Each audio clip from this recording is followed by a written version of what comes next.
Literatura para oír. Textos, relatos, cuentos y narraciones hablados. Realizador Jorge Echavarría. Lector Carlos Ignacio Cardona.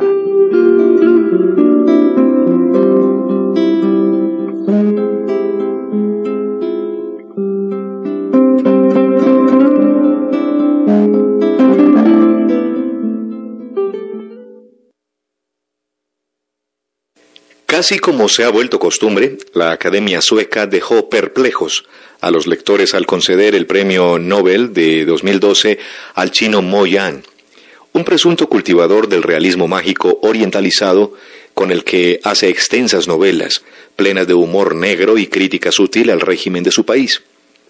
Ya hay en español 7 obras publicadas, como son Grandes Pechos y Amplias Caderas, La vida y la muerte me están desgastando, Shifu, harías cualquier cosa por divertirte, La República del Vino, Las Baladas del Ajo y Sorgo Rojo, llevada al cine.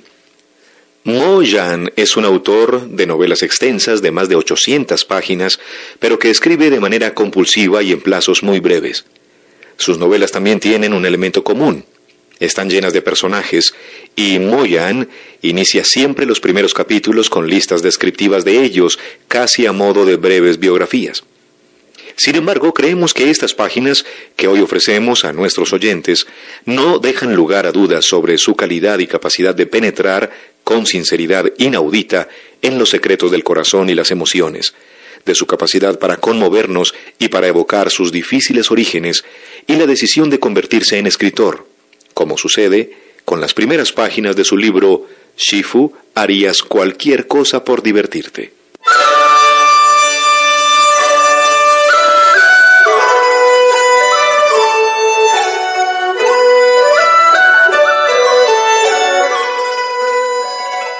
Cada persona tiene sus propios motivos para convertirse en escritor, y yo no soy una excepción. Pero ¿por qué me convertí en el tipo de escritor que soy y no en un Hemingway o en un Faulkner? Está ligado a las experiencias de mi infancia. Han sido de gran ayuda en mi carrera de escritor y son lo que me permitirán seguir trabajando en el futuro. Echando la vista atrás 40 años, a los inicios de la década de 1960, vuelvo a visitar una de las épocas más extrañas de la China moderna. Una era de un fanatismo sin precedentes. Por un lado, el país estaba azotado por una crisis económica y las penurias que sufría la población. La gente luchaba por mantener la muerte alejada de sus puertas, con muy poco que comer, vestida con trapos. Por otro lado, era una época de intensas pasiones políticas, en la que ciudadanos hambrientos se apretaban el cinturón y seguían al partido en su experimento comunista. Tal vez estuviéramos famélicos, pero nos considerábamos las personas más afortunadas del mundo. 2/3 partes del planeta, creíamos, vivían en la más absoluta miseria, y era nuestro deber sagrado rescatarles del mar de sufrimiento en el cual se estaban ahogando. No fue hasta la década de los 80 cuando China abrió sus puertas al mundo exterior, cuando comenzamos por afrontar la realidad como si despertáramos de un sueño. Cuando era niño no sabía nada sobre fotografía, y aunque lo hubiera sabido no podría haberme permitido que me sacaran una foto. De modo que tengo que componer una imagen de mi infancia basada solamente en fotografías históricas o en mis propios recuerdos, aunque me atrevería a decir que la imagen que obtengo tiene sentido para mí. En ese entonces, niños de 5 o 6 años como yo íbamos prácticamente desnudos a lo largo de la primavera, el verano y el otoño. Nos cubríamos un poco la espalda solo durante los inviernos terriblemente fríos. Esa ropa hecha jirones es inimaginable para los niños de hoy día en China. Mi abuela me dijo en una ocasión que aunque no existen adversidades que el ser humano no pueda soportar, jamás tendremos acceso a toda la buena suerte que hay en el mundo. Yo estoy de acuerdo con eso. Y también creo en la teoría de Darwin de la ley del más fuerte. Cuando se arroja a alguien en medio de las circunstancias más adversas, tal vez demuestre poseer una sorprendente vitalidad. Aquellos que no se adaptan se extinguen, mientras que aquellos que sobreviven pertenecen al linaje más fuerte.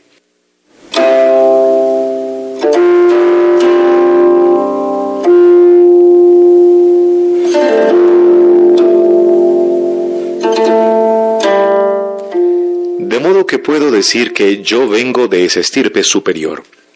Durante aquellos días teníamos una increíble habilidad para resistir el frío. Teníamos la espalda al aire, pero no pensábamos que el frío fuera insoportable, a pesar de que los pájaros piaban quejándose del clima helado. Si hubieras venido entonces a nuestro pueblo, habrías visto a multitud de niños con la espalda descubierta, o llevando apenas una prenda de ropa, persiguiéndose por la nieve los unos a los otros, pasándolo genial. Solo puedo sentir admiración por cómo era de joven. En aquellos tiempos yo era un niño duro de pelar, pese a ser mucho más enclenque de lo que soy ahora. Cuando éramos pequeños éramos puros sacos de huesos, unos palillos con tripas grandes y redondas y la piel tan tersa que era casi transparente. Prácticamente podías ver al otro lado nuestros intestinos enrollados y retorcidos. Nuestros cuellos eran tan largos y delgados que era un milagro que pudieran soportar el peso de nuestras cabezas. Y lo que nos carcomía por dentro era lo más sencillo del mundo. Todo en lo que pensábamos siempre era en comida y en cómo conseguirla. Éramos como una jauría de perros hambrientos, rondando por las calles y los callejones, olisqueando el aire en busca de algo con lo que alimentar nuestros estómagos. Infinidad de cosas que ahora mismo a nadie se le pasaría por la cabeza meterse a la boca, para nosotros entonces eran manjares. Nos comíamos las hojas de los árboles, y una vez que las habíamos acabado, poníamos nuestra atención en la corteza del árbol. Después de eso roíamos los troncos. Ningún árbol ha sufrido tanto en el mundo como los de nuestro pueblo. Sin embargo, en lugar de desgastarnos los dientes, nuestra peculiar dieta los volvió afilados como cuchillos. Nada podía resistírseles. Uno de mis amigos de la infancia se convirtió en electricista cuando creció. En su caja de herramientas no tenía alicates o navajas. Todo lo que hacía era morder cables tan gruesos como lapiceros con sus dientes. Esas eran las herramientas que empleaba en su oficio.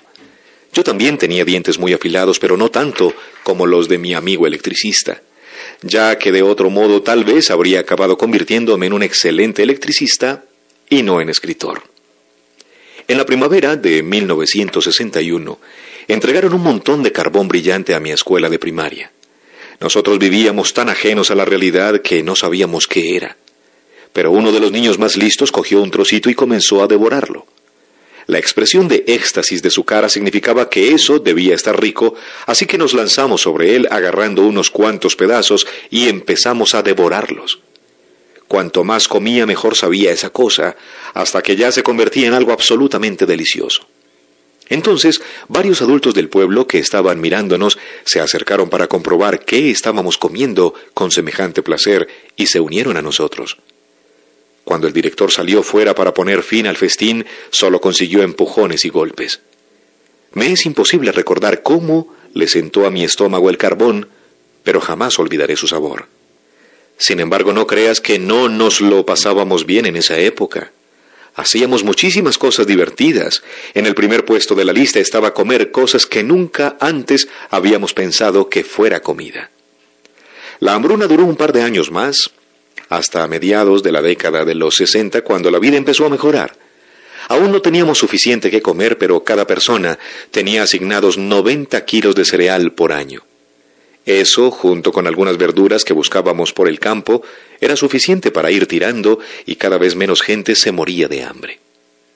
Evidentemente, la experiencia de pasar hambre no puede por sí misma transformar a uno en escritor, pero cuando me convertí en uno, tenía una comprensión más profunda de la vida gracias a ello. Padecer mucho tiempo hambre me hizo ser consciente de lo importante que es la comida para el ser humano. El éxito, los ideales, la carrera laboral o el amor no valen nada con el estómago vacío. Por la comida perdí la dignidad. Por la comida fui humillado como un insignificante perro callejero. Por la comida comencé de verdad a escribir relatos. Después de convertirme en escritor, empecé a pensar otra vez en la soledad de mi infancia, así como a recordar las ocasiones en las que me moría de hambre cada vez que me sentaba a una mesa llena de comidas deliciosas. El lugar donde nací, el municipio de Gaomi, en el noroeste del país, está situado en un punto donde convergen 3 condados. Es una zona vasta, escasamente poblada, que carece de medios de transporte. Hasta hoy, mi pueblo está rodeado de llanuras cubiertas de plantas y flores silvestres. Me sacaron de la escuela cuando era muy joven, de modo que mientras muchos niños estaban en clase, yo sacaba el ganado al campo a pastar. Con el tiempo, llegué a saber más sobre animales que sobre personas. Sabía qué les ponía contentos, tristes o qué les enfadaba. Sabía qué querían decir sus expresiones y sabía qué estaban pensando. En esas interminables tierras sin cultivar, solo estábamos unas pocas cabezas de ganado y yo. Pastaban tranquilas y sus ojos semejaban el azul de los océanos. Cuando trataba de hablar con ellas, me ignoraban, preocupándose tan solo de las deliciosas hierbas del suelo, de modo que me tumbaba boca arriba y contemplaba las nubes esponjosas, moviéndose sin rumbo por el cielo, imaginando que eran grupos de hombres perezosos y enormes. Pero cuando intentaba hablar con ellos, también me ignoraban. Había multitud de pájaros sobrevolando el cielo, gaviotas, alondras y otras razas comunes cuyos nombres no conocía. Su canto me conmovía profundamente, a veces hasta el borde del llanto. Traté de hablar con ellos, pero estaban demasiado ocupados como para prestarme atención. Así que permanecía tumbado sobre la hierba, atravesado por la tristeza, y comenzaba a dejar volar mi imaginación. Con la mente sumida en un estado de ensoñación, todo tipo de pensamientos maravillosos inundaban mi cabeza, ayudándome a comprender el amor y la decencia.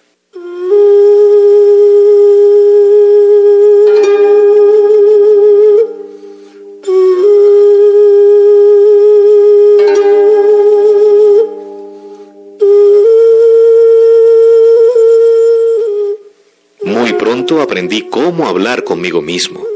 Desarrollé una insólita capacidad expresiva, siendo capaz de hablar sin parar, con elocuencia e incluso haciendo rimas. En una ocasión mi madre me sorprendió por casualidad hablando con un árbol. Alarmada, habló con mi padre. Como padre de nuestro hijo, ¿piensas que le ocurre algo malo? Más adelante, cuando fui lo bastante mayor, me integré en el mundo de los adultos como miembro de una brigada de trabajo, y la costumbre que tenía de hablar a solas, que se había iniciado cuando cuidaba al ganado, solo generaba problemas en mi familia. «Hijo mío», me suplicaba mi madre, «¿cuándo pararás de hablar a solas?» Al ver la expresión de su cara se me llenaron los ojos de lágrimas y le prometí que pararía. Pero en el instante en que estaba rodeado de gente, las palabras afloraban desde mi interior como ratas saliendo de la ratonera. A eso normalmente le seguía un sentimiento de remordimiento y la terrible seguridad de que había vuelto a fallar a mi madre. Ese fue el motivo por el que elegí Moyan, no hables, como seudónimo. Pero, como mi madre solía decirme muy a menudo, exasperada, un perro no puede evitar comer excrementos y un lobo no puede parar de comer carne. Yo no podía dejar de hablar, así de sencillo. Es un hábito que ha provocado que algunos compañeros escritores se sientan ofendidos, ya que lo que sale de mi boca es siempre la pura verdad. Ahora que estoy en plena madurez, las palabras han comenzado a disiparse, lo que ha debido llenar de tranquilidad al espíritu de mi madre si me está viendo desde allá arriba. Mi sueño de ser escritor tomó forma muy pronto cuando uno de mis vecinos, un estudiante universitario especializado en lengua china, fue tachado de derechista y le expulsaron de la facultad enviándole al campo para trabajar. Trabajábamos uno al lado del otro. Al principio él era incapaz de olvidar que había sido estudiante universitario, como reflejaba su modo elegante de hablar y su estilo refinado. Sin embargo, muy pronto la severidad de la vida en el campo y el trabajo agotador suprimió cualquier vestigio de su pasado intelectual y le convirtió en un campesino corriente, como yo. Durante los descansos que tomábamos en el campo, mientras nuestros estómagos nos enviaban a la boca un regusto amargo, nuestro principal entretenimiento consistía en hablar sobre comida. Los dos, junto con otros jornaleros, describíamos con detalle manjares suculentos que habíamos comido o de los que habíamos oído hablar. Era comida que traspasaba el alma. Cualquiera que hablaba hacía que se nos hiciera agua la boca. Un anciano nos habló sobre todos los platos famosísimos que había visto cuando trabajaba de camarero en un restaurante en Qingdao. Tournedos de solomillo, pollo frito y cosas por el estilo. Con los ojos invadidos por la sorpresa, nos quedábamos mirando su boca, que desprendía unas descripciones tan vivas que hasta casi podíamos oler el aroma de esos platos deliciosos. Parecía que fueran a caer del cielo. El estudiante derechista dijo que conocía a alguien que había escrito un libro cuyos derechos de autor habían generado miles e incluso decenas de miles de yuanes. El tipo comía cada día jiaozi, esas deliciosas bolas de masa cocida rellenas con carne de cerdo en el desayuno, la comida y la cena, con el aceite chorreando con cada mordisco. Cuando le dijimos que no nos creíamos que nadie fuera tan rico como para comer jiaozi 3 veces al día, el ex estudiante nos contestó con desdén: «Es escritor, por el amor de Dios, ¿no lo entendéis? ¡Escritor!». Eso era todo lo que necesitaba saber. Conviértete en escritor y podrás comer jiaozi de carne 3 veces al día. Es lo mejor que puede haber en la vida, porque ni los dioses podrían hacerlo mejor. Fue entonces cuando decidí que algún día me convertiría en escritor. Cuando empecé, lo último que tenía en la cabeza eran propósitos nobles. Al contrario que muchos de mis colegas que se veían a sí mismos como arquitectos del alma, a mí no me importaba ni un comino mejorar el mundo a través de la literatura. Como he dicho, mi motivación era mucho más primitiva. Ardía en deseos de comer bien. No hay duda de que, tras obtener un poco de fama, aprendí a usar palabras pomposas, pero estaban tan huecas por dentro que no me las creía ni yo. Debido a mi origen humilde, las historias que escribía estaban repletas de opiniones de lo más comunes, y cualquiera que buscara en ellas trazos de elegancia o belleza y estilo, probablemente se alejaría decepcionado. No hay nada que pueda hacer al respecto. Un escritor habla de lo que sabe, y en la forma que le es más familiar. Yo crecí solo y hambriento, testigo del sufrimiento humano y de la injusticia. Mi corazón rebosa simpatía por la humanidad en general e indignación por una sociedad plagada de desigualdades. Como es lógico, a medida que mi estómago se habituó a estar lleno siempre que yo quería, mi producción literaria experimentó un cambio. Poco a poco entendí que una vida donde comes 3 veces al día jiaozi puede ser asimismo ir acompañada de penas y sufrimiento, y que este sufrimiento espiritual no es menos doloroso que el hambre física. El acto de dar voz a este dolor espiritual es, desde mi punto de vista, la tarea sagrada de un escritor. Sin embargo, escribir sobre el sufrimiento del alma no elimina mi preocupación por la agonía física que conlleva el hambre. No sé decir si esto constituye mi fortaleza o mi debilidad como escritor, pero sí sé que es lo que el destino ha dictaminado para mí.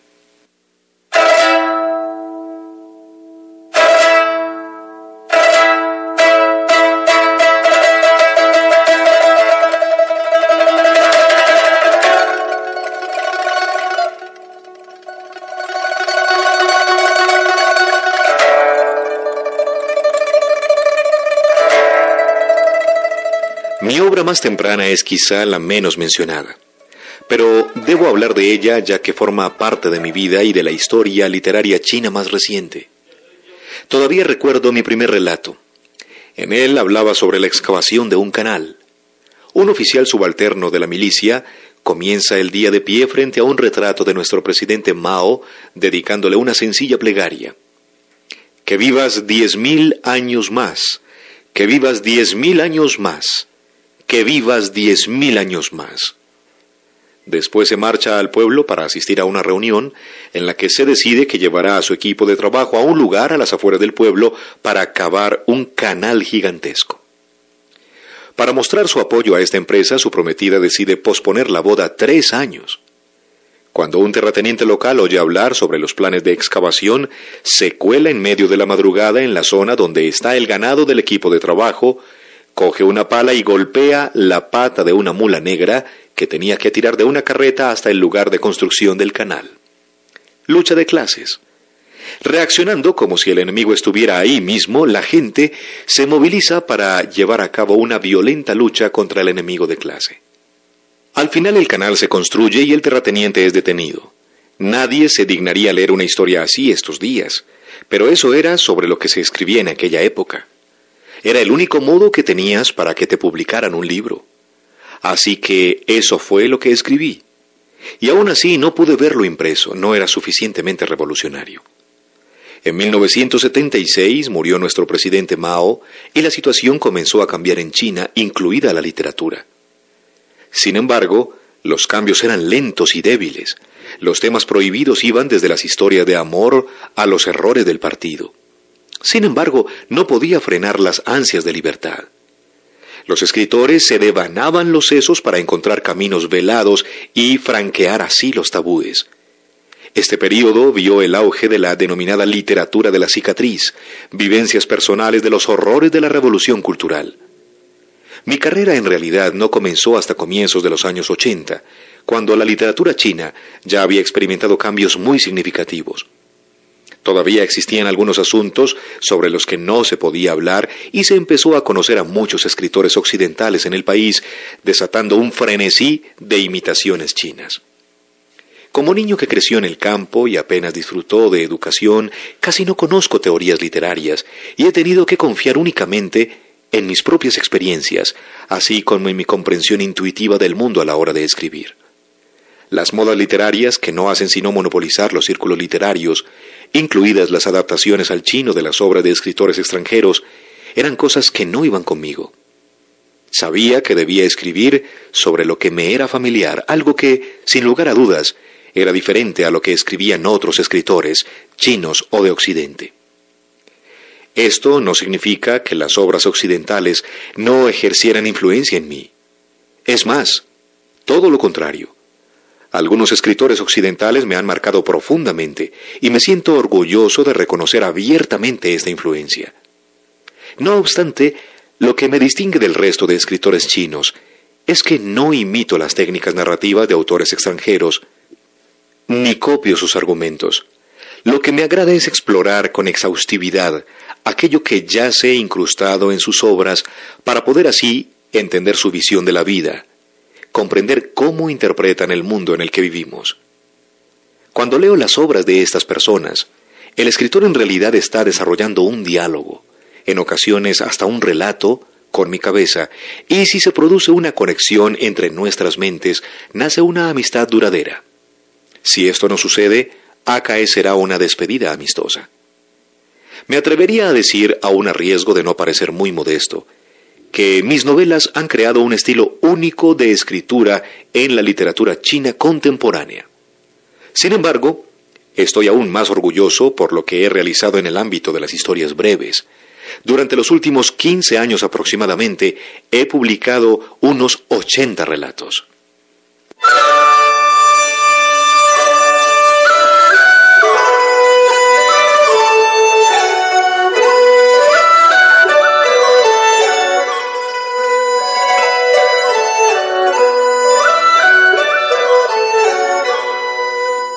Como he dicho, soy un escritor sin formación teórica, pero poseo una imaginación fértil, gracias en parte a las tradiciones populares chinas que trato constantemente de perpetuar.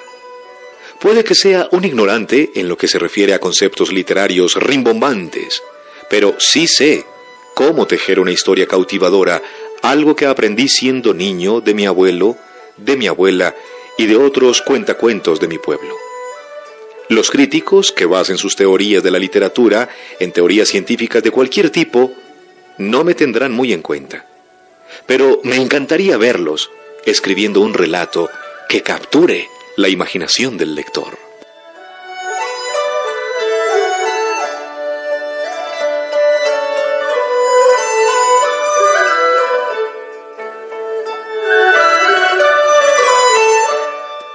Hoy en Literatura para Oír, algunas páginas del libro Shifu, Harías cualquier cosa por divertirte, del Premio Nobel 2012 Mo Yan, China.